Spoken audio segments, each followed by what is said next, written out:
அகில மீடியா நேயர்களுக்கு வணக்கம். இன்றைய உலகத்தின் முக்கிய செய்திகள். முதலில் தலைப்புச் செய்திகள். ட்ரம்பின் அதிரடி அறிவிப்பால் மகிழ்ச்சியில் அமெரிக்க மக்கள். போரொன்று ஏற்பட்டால் பாகிஸ்தானை மீண்டும் எச்சரித்த ஆப்கானிஸ்தான். ஐரோப்பிய நாடொன்றை குறிவைக்கும் ரஷ்யா, களத்தில் பிரித்தானியா. அமெரிக்க வணிக வளாகத்தில் துப்பாக்கிச் சூடு, 3 பேரை கொன்றுவிட்டு வாலிபர் தற்கொலை. மலேசியா அருகே கடலில் படகு மூழ்கி 7 அகதிகள் உயிரிழப்பு, பலர் மாயம். ரஷ்யாவில் சோகம், ஹெலிகாப்டர் விழுந்து நொறுங்கி 5 பேர் பலி. இஸ்ரேல் அமெரிக்காவுக்கு கடும் எச்சரிக்கை. ஈரான் அனைத்து படைகளையும் தயார் நிலையில் வைத்திருக்கின்றது. மொன்ட்ரியால் நகர மையத்தில் வெடிக்கப் போகும் போராட்டம். கொடூரமான செயல்களுக்கு அமெரிக்கா பொறுப்பேற்க வேண்டும், ஈரான் எச்சரிக்கை. அமெரிக்க நிதி முடக்கம் முடிவுக்கு கொண்டுவர செனட் சபை அனுமதி. தொடர்வென விரிவான செய்திகள். அதிக வருமானம் ஈட்டுபவர்களை தவிர பிற அனைத்து அமெரிக்க மக்களுக்கும் 1.5 லட்சம் வழங்கப்படும் என ஜனாதிபதி டொனால்ட் ட்ரம்ப் அறிவித்துள்ளார். நேற்றைய தினம் வரி கொள்கைகளை பற்றி கருத்து தெரிவிக்கும் போதே அவர் இவ்வாறு குறிப்பிட்டுள்ளார். மேலும் அமெரிக்கா உலகின் மிகவும் பணக்கார மற்றும் மதிக்கப்படும் நாடாக மாறிவிட்டதாகவும் தெரிவித்துள்ளார். அமெரிக்க ஜனாதிபதியாக டொனால்ட் ட்ரம்ப் பதவியேற்றதை தொடர்ந்து பல்வேறு கெடுபிடிகளை மேற்கொண்டு வருகின்றார். ஆனால் அமெரிக்கர்களுக்கு என்ற கொள்கையை கடைபிடித்து வரும் ட்ரம்ப் அந்நாட்டின் மீது அதீத ஏற்றுமதி விதிக்கும் நாடுகளுக்கு பரஸ்பர வரியை விதித்தார். மேலும் பிற நாடுகள் மீது விதிக்கப்படும் வரிகளில் இருந்து கிடைக்கும் வருவாயிலிருந்து உதிரி தொகையை நாட்டு மக்களுக்கே திரும்ப வழங்குவதாக ஏற்கனவே அறிவித்திருந்தார். இந்நிலையில் அதிக வருமானம் ஈட்டுபவர்களை தவிர பிற அனைத்து அமெரிக்க மக்களுக்கும் 1.5 லட்சம் வழங்கப்படும் என அறிவித்துள்ளார். அவற்றை நேரடியாக பயனாளர்களின் வங்கிக் கணக்குகளுக்கு வரவு வைக்கப்படும் என்றும் தெரிவித்துள்ளார். போரொன்று ஏற்பட்டால் ஆப்கானிஸ்தான் இளைஞர்களும் மூத்த குடிமக்களும் பாகிஸ்தானுக்கு எதிராக போராட தயாராக இருப்பார்கள் என ஆப்கானிஸ்தான் அமைச்சர் நூருல்லா நூரி தெரிவித்துள்ளார். கடந்த மாதம் ஆப்கானிஸ்தான் பயங்கரவாத கும்பலை குறிவைத்து பாகிஸ்தான் நடத்திய தாக்குதலில் 206 பேர் உயிரிழந்தனர். இதற்கு பதிலளிக்கும் விதமாக தலிபான் நடத்திய தாக்குதலில் 23 பாகிஸ்தான் ராணுவ வீரர்கள் பலியாகினர். இவ்வாறு தொடர் தாக்குதல்கள் நடைபெற்று வந்த நிலையில் துருக்கியின் இஸ்தான்புல் நகரில் நடந்த பாகிஸ்தான் ஆப்கானிஸ்தான் அமைதி பேச்சுவார்த்தையும் தோல்வியில் முடிந்துள்ளது. இந்நிலையில் பாகிஸ்தானுக்கு ஆப்கானிஸ்தான் அமைச்சர் நூருல்லா நூரி பகிரங்க எச்சரிக்கை விடுத்துள்ளார். ஆப்கானிஸ்தானை ஆக்கிரமிக்க முயன்ற அமெரிக்கா மற்றும் ரஷ்யாவின் தோல்விகளில் இருந்து பாகிஸ்தான் பாடம் கற்றுக்கொள்ள வேண்டும் என அவர் குறிப்பிட்டுள்ளார். பெல்ஜியத்தின் வான்வெளியில் தொடர்ச்சியான ரஷ்ய ட்ரோன் ஊடுருவல்களுக்கு பிறகு அந்நாட்டுக்கு இராணுவ உதவியை வழங்க தயார் என பிரித்தானியாவின் புதிய பாதுகாப்பு படை தலைவர் ரிச்சர்ட் நைட்டன் தெரிவித்துள்ளார். பெல்ஜியம் தரப்பு இது தொடர்பில் தன்னிடம் உதவி கேட்டதாகவும் ஆயுதங்கள் விரைவில் அனுப்பப்படும் எனவும் அவர் குறிப்பிட்டுள்ளார்.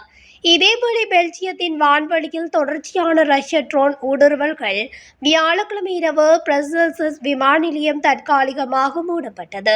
பல நேட்டோ நாடுகள் மீதும் இவ்வாறான ஊடுருவல்கள் இருந்ததால் விமான பயணங்கள் சீர்குலைந்தன. இந்த ஊடுருவல்கள் உறுதியாக ரஷ்யாவின் உத்தரவின் பேரில் நடந்ததாக ரிச்சர்ட் நைட்டன் கூறியுள்ளார். இந்த ஊடுருவலுக்கு பின்னால் ரஷ்யா இருப்பதாக சந்தேகிப்பதாக ஜெர்மன் பாதுகாப்பு அமைச்சர் போரிஸ் பிஸ்டோரியஸ் தெரிவித்துள்ளதோடு பெல்ஜிய பாதுகாப்பு சேவைகளும் அதனை உறுதிப்படுத்தியுள்ளன. இப்போது இதுபோன்ற சம்பவங்கள் பல ஐரோப்பிய நாடுகளில் பொதுமக்கள் உட்கட்டமைப்பை பாதிக்கும் ஒரு கடுமையான அச்சுறுத்தலாக மாறியுள்ளமை குறிப்பிடத்தக்கது. அமெரிக்காவில் சமீப காலமாக துப்பாக்கி கலாச்சாரம் அதிகரித்துள்ளது. அடிக்கடி துப்பாக்கிச் சூடு சம்பவங்கள் நடைபெறுவது வாடிக்கையாகிவிட்டது. அமெரிக்காவின் டெக்சாஸ் நகரில் வடக்கு பகுதியில் உள்ள வணிக வளாகத்தில் உள்ள ஒரு நிறுவனத்தில் வாலிபர் ஒருவர் திடீரென கையில் வைத்து இருந்த துப்பாக்கியால் சரமாரியாக சுட்டார். இந்த துப்பாக்கிச் சூட்டில் பெண் உட்பட 3 பேர் சம்பவ இடத்திலே கொண்டு பாய்ந்து உயிரிழந்தனர். இதை பார்த்த மற்றவர்கள் அங்கிருந்து தப்பியோடினார்கள். பின்னர் துப்பாக்கிச் சூடு நடத்திய வாலிபரும் தனக்கு தானே துப்பாக்கியால் சுட்டு தற்கொலை செய்து கொண்டார். தகவல் அறிந்த போலீசார் விரைந்து சென்று அந்த பகுதியை தங்கள் கட்டுப்பாட்டுக்கு கொண்டு வந்தனர்.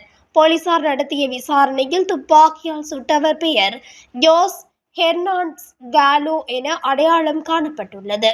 சுட்டுக் கொல்லப்பட்ட 3 பேரும் சக ஊழியர்கள் என்பதும் தெரிய வந்துள்ளது. இந்த சம்பவத்துக்கான காரணம் என்னவென்று தெரியவில்லை. முன்விரோதம் காரணமாக இந்த சம்பவம் நடந்திருக்கலாம் என போலீசார் சந்தேகிக்கின்றனர். மியான்மர் நாட்டிலிருந்து ஏராளமான ரோஹிங்கியர்கள் சட்டவிரோதமாக படகுகள் மூலம் மலேசியாவுக்கு அகதிகளாக செல்கின்றனர். நேற்று முன்தினம் 100க்கும் மேற்பட்டவர்கள் ஒரு கப்பலில் மியான்மரில் இருந்து புறப்பட்டனர். தாய்லாந்து மலேசியா எல்லைக்கு அருகில் அவர்கள் கப்பலில் இருந்து இறங்கி 3 படகுகளில் மலேசியா புறப்பட்டனர். மலேசியா அருகே கடல் பகுதி எல்லையான லங்காவியில் சென்றபோது திடீரென ஒரு படகு கடலில் கவிழ்ந்தது. இதனால் அதில் பயணம் செய்த பயணிகள் கடலில் மூழ்கினார்கள்.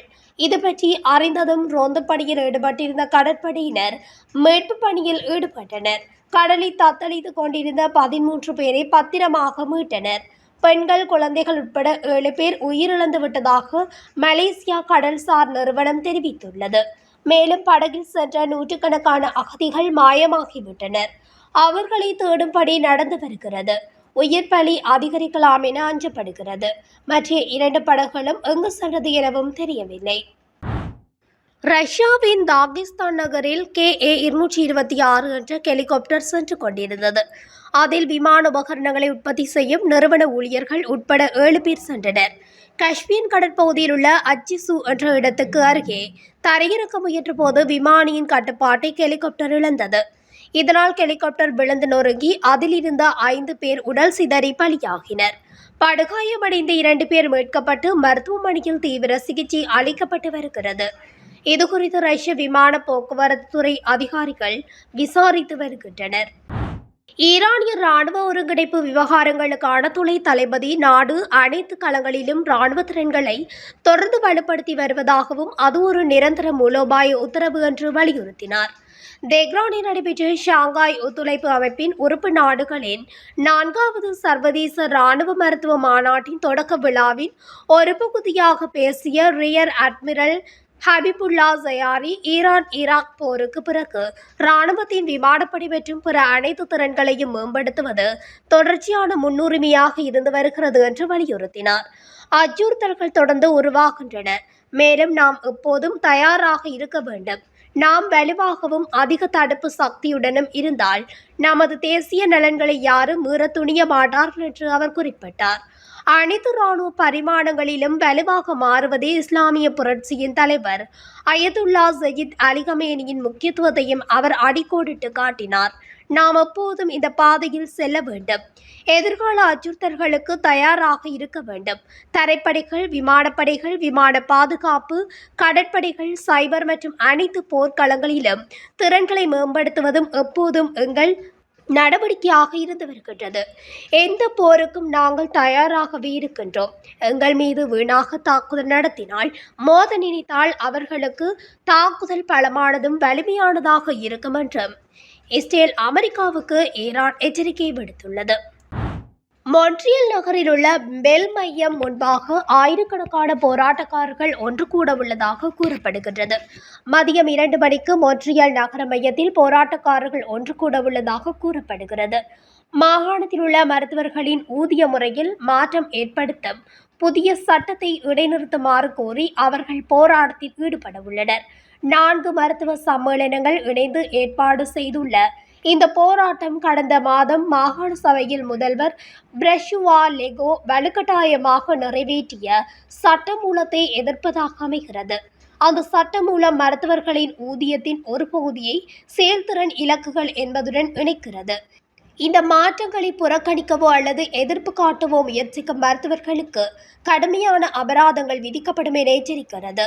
மருத்துவர்கள் இந்த புதிய சட்டம் தங்களது குரலை அடக்குவதாகவும் அதன் விளைவாக குவேபெக் மாகாணத்திலிருந்து பல மருத்துவர்கள் வெளியேற நேரிடும் அபாயம் உள்ளதாகவும் குற்றம் சாட்டியுள்ளனர். இதனை அடுத்து பல மருத்துவ அமைப்புகள் அந்த சட்டத்தை நீதிமன்றத்தில் சவாலுக்குட்படுத்த தீர்மானித்துள்ளன.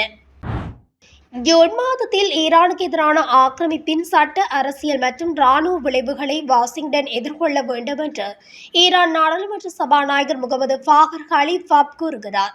நாடாளுமன்றத்தின் திறந்த அமர்வில் பேசிய கலிஃபாப், இஸ்ரேலிய தாக்குதலில் அமெரிக்க ஜனாதிபதி பொறுப்பை ஒப்புக்கொள்வது சர்வதேச சட்டம், ஐநா சாசனம் மற்றும் ஈரானின் தேசிய இறையாண்மையை தெளிவாக மீறுவதாகும் என்றார். ஈரானிய நாட்டின் சார்பாக இந்த கொடூரமான செயலை வன்மையாக கண்டிப்பதாகவும், ஏராளமான ஈரானிய குடிமக்களின் தியாகத்துக்கு வழிவகுத்த இந்த வெளிப்படையான ஆக்கிரமிப்பின் விளைவுகளை ஏற்றுக்கொள்ள சர்வதேச சட்டத்தின் கீழ் அமெரிக்கா கடமைப்பட்டுள்ளது என்றும் அவர் வலியுறுத்தினார். எந்தவொரு அச்சுறுத்தலையும் எதிர்கொள்ள ஈரானிய தேசம் ஒற்றுமையாகவும் உறுதியாகவும் வலிமையாகவும் நிற்கின்றது என்றும் ஹாலிஃபாப் வலியுறுத்தினார். ஆக்கிரமிப்பாளர்கள் தங்கள் விரோத நடவடிக்கைகளுக்கு பொறுப்பேற்கப்படுவார்கள் என்றும் வலியுறுத்தினார். மீண்டும் ஈரான் நாட்டின் மீது தாக்குதல்களை தொடர்ந்தால் அது அவர்களுக்கே பலவீனமாக அமையும் என்றும் தெரிவித்துள்ளார். அமெரிக்க அரசுக்கான நிதி முடக்கம் நேற்று 40வது நாளை எட்டியதால் நிதி முடக்கத்தை முடிவுக்கு கொண்டு வரக்கூடிய ஒரு ஒப்பந்தத்திற்கு அமெரிக்க செனட் சபை உறுப்பினர்கள் இணக்கம் தெரிவித்துள்ளனர். அமெரிக்க செனட் சபையில் தேவையான நிதியுதவி சட்ட மூலங்கள் நிறைவேற்றப்படாமையால் பெடரல் அரசாங்கம் 40 நாட்களாக மூடப்பட்டிருந்த நிலையில் இந்த முடக்கத்தை முடிவுக்கு கொண்டு வரக்கூடிய ஒப்பந்தத்திற்கு செனட் சபை உறுப்பினர்கள் இவ்வாறு இணங்கியுள்ளதாக தெரிவிக்கப்பட்டுள்ளது. குடியரசுக் கட்சியினருடன் பேச்சுவார்த்தை நடத்தப்பட்டு ஒப்பந்தத்திற்கு வாக்களிக்க ஜனநாயக கட்சியின் சட்டம் இயற்றுபவர்கள் தயாராக இருப்பதாக தெரிவிக்கப்பட்டுள்ளது. வாக்கெடுப்பு நிறைவேற்றப்பட்டால் அமெரிக்கா முழுவதும் அரசாங்க சேவைகள் முழுமையாக மீண்டும் ஆரம்பிக்கப்படும் என்றும் தெரிவிக்கப்பட்டுள்ளது. எனினும் இதற்கு பல தடைகள் உள்ளதாகவும், இந்த ஒப்பந்தம் முழுமையாக நடைமுறைக்கு வர எவ்வளவு காலம் எடுக்கும் என்றும் உறுதியாக கூற முடியாது என்றும் தெரிவிக்கப்பட்டுள்ளது. இத்துடன் அகில மீடியாவின் இன்றைய உலக முக்கிய செய்திகள் நிறைவடைகின்றன. தொடர்ச்சியாக செய்திகளை அறிந்து கொள்ள அகில மீடியா ஊடகத்துடன் இணைந்திருங்கள். நன்றி, வணக்கம்.